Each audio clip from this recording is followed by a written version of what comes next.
ഇത് ഞാൻ മത്തി ഒരു കുടംപുളിയിട്ടൊരു മുളക് കറിയാണ് ഉണ്ടാക്കാൻ പോകുന്നത്.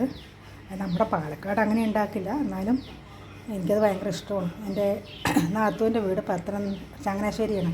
അപ്പോൾ അവരുടെ അമ്മ നന്നായി ഉണ്ടാക്കും. അവർ പറഞ്ഞ പോലെയാണ് ഉണ്ടാക്കണം കേട്ടോ.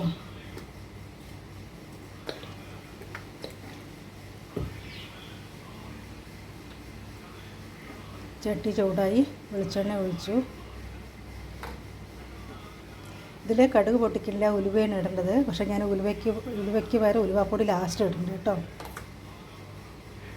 ഓരോരുത്തരും ഓരോ മാതിരി വയ്ക്കും, ഞാൻ എൻ്റെ ഇതിലാണ് വെക്കണത്.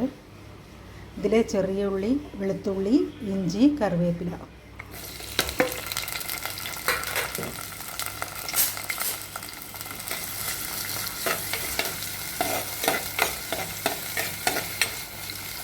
ഇതൊന്ന് വതക്കി വരട്ടെ കേട്ടോ.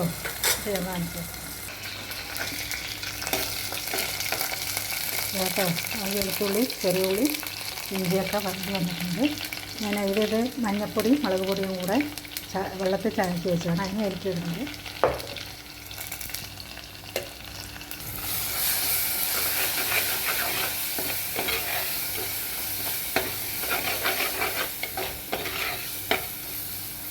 ഇതായത് ഒന്ന് എണ്ണ മുകളിലേക്ക് തെളിഞ്ഞ് വരട്ടെ കേട്ടോ. കാണിച്ചിട്ട് മുളക് പൊടി ഇതിലേക്ക് ഒരു 3 കുടംപുളി വെള്ളത്തിലിട്ട് വെച്ചാണ് അത് വെച്ചത്.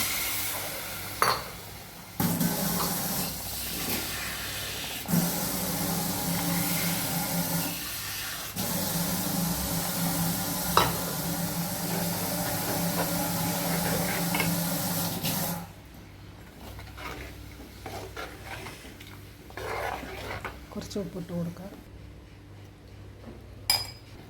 ഉപ്പിട്ട് കൊടുത്തിട്ടുണ്ട് കേട്ടോ. ഇത് ഒന്ന് ചെറുതായിട്ടൊന്ന് കുറുകി വെട്ടാൻ, അതിന് ശേഷം മീനിടാം കേട്ടോ. നന്നായി തിളച്ചു. അതിലേക്ക് മീനിടാൻ പോകുന്നു. ഈ മത്തി 1 കിലോ മത്തിയാണ്. കഴുകിയിട്ട് ഞാൻ മഞ്ഞൾപ്പൊടിയും ഒരു നുള്ളി ഉപ്പും കൂടെ തിരുമ്പി വെച്ചതാട്ടോ.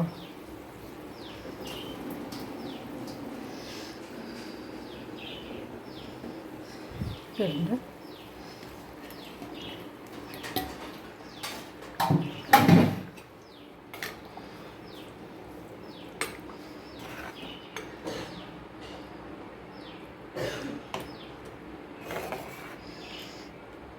ഇതൊന്ന് തിളച്ച് അതൊന്ന് മത്തി വന്ന് തിളച്ച് കുറുകി വരട്ടെ. ഒരു 10 മിനിറ്റ് മീൻ തിളച്ച് കൂട്ടോ നന്നായിട്ട്. അതിലേക്ക് ഞാൻ ഇത് ഉലുവ പൊടിച്ച് വെച്ചതാണ്. ഇത് ചെറിയൊരു സ്പൂണിൽ 1 സ്പൂൺ ഇടുന്നുണ്ട്. കുറച്ച് വെളിച്ചെണ്ണ ഒഴിക്കാം.